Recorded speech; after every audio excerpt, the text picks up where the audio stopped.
Anto adalah ayah dari seorang anak perempuan berumur 4 tahun dan suami dari seorang perempuan yang dia nikahi beberapa tahun yang lalu. Anto tinggal di sebuah rumah kontrakan yang cukup sederhana di Bogor, dan setiap hari harus menempuh jarak yang cukup jauh untuk bekerja. Anto bekerja di sebuah perusahaan swasta di Jakarta. Sekilas, tidak ada yang aneh dengan hidup Anto dan keluarga besarnya. Hingga beberapa tahun yang lalu, sebuah hal aneh terjadi. Hari itu sudah agak malam. Jam menunjukkan pukul 8 malam. Anto yang baru saja pulang kerja sedang duduk di teras rumahnya, sedangkan istri dan anaknya berada di dalam rumah. Tiba-tiba Anto mendengar suara istrinya memanggil namanya dari dalam rumah. Dari nada suaranya, sepertinya ada hal yang cukup serius yang sedang terjadi. Anto buru-buru mendatangi istrinya. Istri Anto memanggil dari dapur. Saat Anto sampai di dapur, ia mendapati istri dan anaknya berada di sisi dapur. "Ada apa, Ma?" tanya Anto begitu sampai di dapur.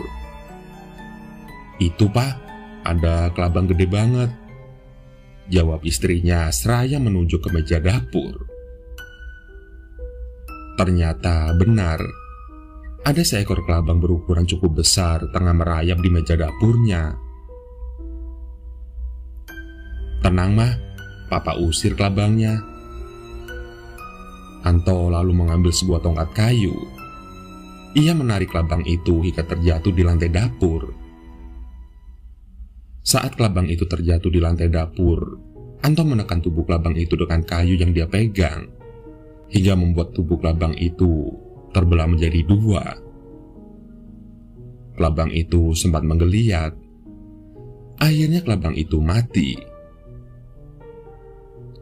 Anto mengambil sapu, lalu menyapu tubuh kelabang yang sudah mati itu hingga keluar dan membuangnya ke tempat sampah. Masalah malam itu selesai. Anto melanjutkan kembali kegiatannya. Tapi pada malam harinya Anto bermimpi buruk. Dia bermimpi dikejar oleh makhluk hitam besar yang hendak mencekiknya. Mimpi itu membuat Anto terbangun di malam hari. Namun Anto melanjutkan kembali tidurnya. Ketika bangun esok harinya, Anto merasa tubuhnya lemas sekali. Kepalanya berat dan suhu tubuhnya tinggi. Istrinya berusaha mencegah Anto untuk berangkat kerja, tapi Anto tetap bersikeras untuk berangkat. Dia mengatakan jika dirinya baik-baik saja dan akan lebih baik setelah minum obat. Namun sebaliknya, kondisi Anto bertambah buruk hingga Anto pingsan di kantornya. Teman-temannya mengantarkan Anto pulang ke rumahnya. Anto mengidap demam yang cukup tinggi dan tidak dapat berjalan. Anto hanya terbaring di tempat tidurnya. Sang istri merawatnya dengan penuh kesabaran.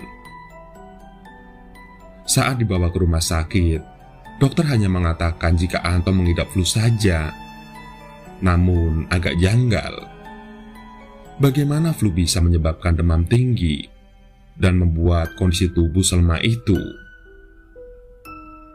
Dokter hanya memberikan Anto beberapa obat flu dan penurun demam. Semenjak itu, Anto tidak masuk kerja dan tergeletak lemah di tempat tidurnya. Awalnya istri Anto memaklumi sakit suaminya. Namun lama-kelamaan, ia merasa ada yang aneh dengan sakit suaminya. Hampir setiap malam, Anto mengigau seperti dikejar-kejar oleh sesuatu. Tidurnya tidak pernah nyenyak. Selalu saja berteriak-teriak saat tidur. Kondisi ini membuat istrinya khawatir. Apalagi semenjak Anto sakit, anak perempuannya juga bertingkah aneh. Dia selalu memperhatikan ayahnya yang tengah terbaring di atas kasur. Awalnya, istri Anto mengira demikian. Tapi setelah diperhatikan, ternyata anak perempuan Anto tidak memperhatikan ayahnya, namun memperhatikan ke arah tembok di sisi tempat tidur Anto. Istri Anto yakin akan hal itu. Saat istri Anto menanyakan apa yang dilihat anak perempuannya, bocah itu langsung lari ke kamarnya. Ini membuat istri Anto semakin curiga. Ditambah perasaannya yang mengatakan ada kehadiran sesuatu di rumah mereka. Keadaan Anto semakin memburuk. Hampir seharian Anto selalu tertidur. Suhu tubuhnya pun masih tinggi. Hal ini membuat istrinya semakin cemas. Dia tidak bisa tidur semalaman karena menjaga Anto. Beberapa teman Anto yang menjenguk juga kebingungan. Padahal Anto tidak pernah sakit hingga separah ini. Dan biasanya, sakit yang dialami Anto dapat sembuh hanya dalam beberapa hari saja. Perasaan istri Anto pun semakin kuat dan yakin akan kehadiran sesuatu di kamar mereka. Dia dapat merasakan perubahan suhu kamarnya yang dapat berganti secara tiba-tiba, dari dingin menjadi panas atau sebaliknya. Saat tengah malam, dia juga sering mendengar suara dengkuran di kamarnya. Namun, Anto tidak pernah mendengkur saat tertidur, dan tidak ada lagi orang selain dia dan Anto. Belum lagi bau busuk yang dapat tiba-tiba tercium. Tidak jelas asalnya dari mana. Istri Anto sering tertidur saat menjaga Anto pada malam hari. Saat dia terbangun, kadang dia melihat bayangan hitam berkelebatan di sudut-sudut kamar, dan udara tiba-tiba menjadi sangat dingin. Dia semakin yakin ada sesuatu di dalam kamar mereka, selain dia dan suaminya. Tapi dia tidak tahu apa itu, dan dari mana asalnya. Hingga semuanya pun terjawab. Malam itu sudah pukul 11 malam, dan seperti biasa istri Anto selalu duduk di samping suaminya selama semalaman. Malam itu, istri Anto sempat tertidur beberapa menit. Namun tiba-tiba dia terbangun karena merasa ada yang mengusap punggungnya. Dia berpikir suaminya bangun dan meminta diambilkan minum. Namun saat membuka mata, dia menemukan suaminya masih tertidur. Lalu, siapa yang mengusap punggungnya? Istri Anto diam beberapa saat, bertanya-tanya siapa yang mengusap punggungnya. Seketika itu juga, dia mencium bau busuk yang menusuk hidung. Ini bukan pertama kalinya dia mencium bau busuk. Namun kali ini, bau yang tercium sangat kuat, hingga membuatnya menutup hidung. Bau itu seperti bau busuk bangkai hewan yang tercampur dengan bau amis darah. Suasana di dalam kamar sangat sepi. Tidak ada suara apa-apa. Istri Anto kebingungan. Dia menyebarkan pandangannya ke seluruh kamar. Dia mulai mendengar suara dengkuran itu lagi. Sontak tubuhnya merinding, dan otot-otot persendiannya mengeras. Istri Anto meremas selimut yang menutupi tubuh Anto. Merasa ada sesuatu yang memperhatikannya. Entah dari mana, tapi dia yakin ada sesuatu di sana.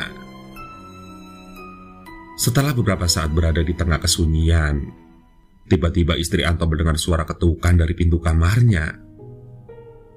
Suara itu membuatnya kaget dan membuat jantungnya mulai berdetak cepat.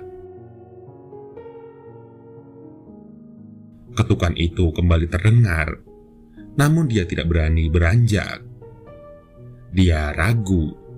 Ditambah ketukan itu terdengar mencurigakan. Namun di sisi lain, bisa saja yang mengetuk pintu itu adalah anaknya. Setelah beberapa saat menimbang, akhirnya dia bangun dan menghampiri pintu kamar. Tangannya pelan-pelan menggapai gagang pintu, meremasnya, lalu memutarnya secara perlahan. Suara engsel pintu terdengar, dan pintu pelan-pelan terbuka. Istri Anto merasa adrenalin terpompa cepat ke seluruh tubuhnya, hingga membuat detak jantungnya tidak beraturan. Tangannya pun gemetaran, namun dia harus membuka pintu itu, apapun resikonya. Saat pintu sudah sepenuhnya terbuka, tidak ada siapa-siapa di sana. Dia memeriksa ruang tamu yang berada tepat di depan kamarnya. Tidak ada siapa-siapa. Pintu tempat anaknya tertidur pun masih tertutup rapat. Jadi tidak mungkin anaknya yang mengetuk. Setelah yakin tidak ada apa-apa, akhirnya istri Anto menutup kembali pintu kamarnya. Namun, saat dia berbalik arah, terlihat sesosok makhluk hitam tinggi besar tengah berdiri tepat di samping tempat tidur Anto. Sosok itu berbulu lebat dengan tangan yang sangat besar. Jari-jari tangan makhluk itu panjang dan kurus. Kulitnya terlihat sangat keras dengan kuku-kuku yang panjang hingga separuh jarinya. Kuku-kuku itu agak kehitaman dengan bentuk yang tidak sempurna. Beberapa ada yang rusak dan tidak rata. Tinggi makhluk itu lebih dari 2 meter, melebihi manusia normal. Wajahnya seperti binatang dengan taring yang panjang di kedua sisinya. Seluruh kulit wajahnya hitam dan matanya merah menyala. Makhluk itu menggeram keras, sepertinya sangat marah. Tatapan tajam makhluk itu terarah tepat ke istri Anto. Sepertinya makhluk itu ingin mencekiknya hingga mati. Sebuah kemarahan yang teramat sangat terlihat dari tatapannya. Dan air liur yang menetes dari mulut makhluk itu seperti menandakan bahwa dia siap menyantap istri Anto hidup-hidup. Suara geraman makhluk itu semakin keras. Hal ini membuat istri Anto panik. Tubuhnya gemetaran hebat. Adrenalin terpacu deras di tubuhnya hingga ke kepala, membuat kepalanya seperti mau pecah saja. Keringat pelan-pelan menetes dari dahi istri Anto. Dia harus pergi sebelum makhluk itu mencekiknya. Istri Anto mengumpulkan seluruh tenaganya yang tersisa, lalu berbalik dan lari. Dia membuka kembali pintu kamarnya dengan seluruh tenaganya, lalu membantingnya saat keluar dari kamar. Dia berlari ke kamar anak perempuannya lalu mengunci kamar itu saat berhasil masuk. Dengan tangan yang masih gemetaran, dia merogoh saku celananya, mengambil telepon genggamnya lalu menelpon orang tuanya. Dia menjelaskan apa yang terjadi dengan terbata-bata dan ada suara yang tidak beraturan. Saat mendengar apa yang terjadi, saat itu juga orang tuanya langsung berangkat ke rumah Anto.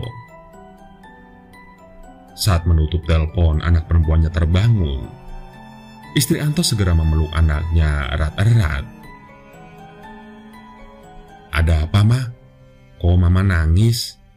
tanya anak perempuannya.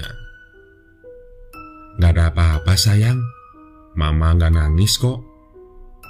Istri Anto berusaha menutupi ketakutannya. Dia buru-buru mengusap air matanya yang tanpa sadar mengalir. "Pasti Om yang tiap hari ada di samping Papa jahatin Mama ya?" tambah anak perempuan itu polos. "Om yang mana, sayang?" tanya istri Anto. "Itu loh, Ma, Om yang hitam besar. Om yang wajahnya kayak babi. Aku lihat dia pas Papa sakit. Aku mau bilang Mama, tapi Om itu ngeliatin aku. Aku takut, Ma. Jadi aku gak bilang sama Mama." Mendengar penuturan anak perempuannya, istri Anto kembali gemetaran. "Jangan takut, sayang. Kakek sebentar lagi datang buat usir Om itu." 1 jam kemudian orang tuanya datang. Ternyata mereka datang beramai-ramai. Salah satu pamannya pun ikut. Kebetulan paman istri Anto adalah seorang ustadz. Ketika mereka masuk ke dalam rumah, istri Anto memeluk ayahnya lalu menangis. Sedangkan pamannya meminta diantar ke dalam kamar di mana Anto berada. Dan mereka masuk ke sana bersama-sama. Saat masuk ke dalam kamar, ternyata kamar itu sepi. Makhluk itu sudah tidak ada. Pamannya mendekati Anto lalu mengusap dahi Anto sambil membaca doa. Seketika itu Anto terbangun. Ia kaget mengapa kamarnya sangat ramai. Mertua Anto menjawab bahwa tidak terjadi apa-apa. Setelah diberi air putih, mertuanya menyuruh Anto untuk kembali beristirahat. Lalu mereka semua keluar dari kamar. Sebelum Anto sakit, kira-kira ada kejadian aneh terjadi tidak? Tanya pamannya kepada istri Anto. Kayaknya nggak ada, semuanya biasa-biasa saja. Cuman memang ada kelabang di dapur, terus Mas Anto bunuh lalu dia buang. Jawab istri Anto dengan nada yang masih gemetaran. Oh, pantas. Jadi kelabang yang Anto bunuh itu bukan kelabang biasa. Itu perwujudan dari genderuwo. Kayaknya genderuwo itu berasal dari hutan-hutan sekitar sini. Dia berubah wujud jadi kelabang terus masuk ke rumah ini. Semua orang di ruang tamu kaget. Mereka diam mendengarkan. Sepertinya dia tidak terima waktu Anto membunuh kelabang yang merupakan perwujudannya. Makanya dia nempel di badan Anto. Pamannya menambahkan. Terus gimana paman? Kira-kira bisa diusir tidak? Terus Mas Anto bisa sembuh kan? Tenang saja, bisa kok. Biar bagaimanapun manusia tetap makhluk yang lebih mulia dari bangsa mereka. Sekarang kalian semua tunggu di sini. Jangan ada yang masuk ke kamar sebelum aku keluar. Perintah pamannya. Setelah itu pamannya beranjak lalu masuk ke kamar Anto. Sisanya menunggu di ruang tamu. Saat pamannya berada di kamar, beberapa kali terdengar suara seperti benda jatuh yang cukup keras. Lalu disusul dengan suara teriakan yang sangat keras. Teriakan itu terdengar sangat berat. Tidak seorang pun berani masuk ke dalam kamar. Mereka hanya diam di ruang tamu hingga akhirnya paman istri Anto keluar kamar saat menjelang subuh. Dan baju yang dia kenakan tampak basah oleh keringat. Sudah, tidak apa-apa. Nanti juga Anto pelan-pelan sembuh, ujarnya. Lalu dia meneruskan mengambil wudhu untuk sholat subuh. Istri Anto dan anaknya tertidur karena kelelahan. Mereka baru bangun ketika matahari sudah tampak. Saat terbangun, istri Anto langsung masuk ke dalam kamar. Dia ingin memeriksa keadaan Anto. Ternyata benar, suhu tubuh Anto sudah kembali normal. Ketika terbangun, Anto juga merasakan tubuhnya membaik. Siang harinya rombongan itu pamit pulang. Istri Anto mengantar mereka hingga sampai ke mobil. 3 hari kemudian Anto sudah sembuh total dan dapat kembali bekerja. Semenjak saat itu, Anto dan istrinya tidak membunuh hewan-hewan yang kebetulan mereka temui di dalam rumah mereka. Mereka hanya menangkapnya, lalu membuangnya ke tanah kosong di dekat rumahnya. Semenjak saat itu, makhluk hitam tinggi itu tidak pernah lagi terlihat. Kondisi rumah Anto juga kembali normal. Tidak ada hal-hal yang janggal. Dan tidak ada tanda-tanda lagi kehadiran tamu tidak diundang tersebut.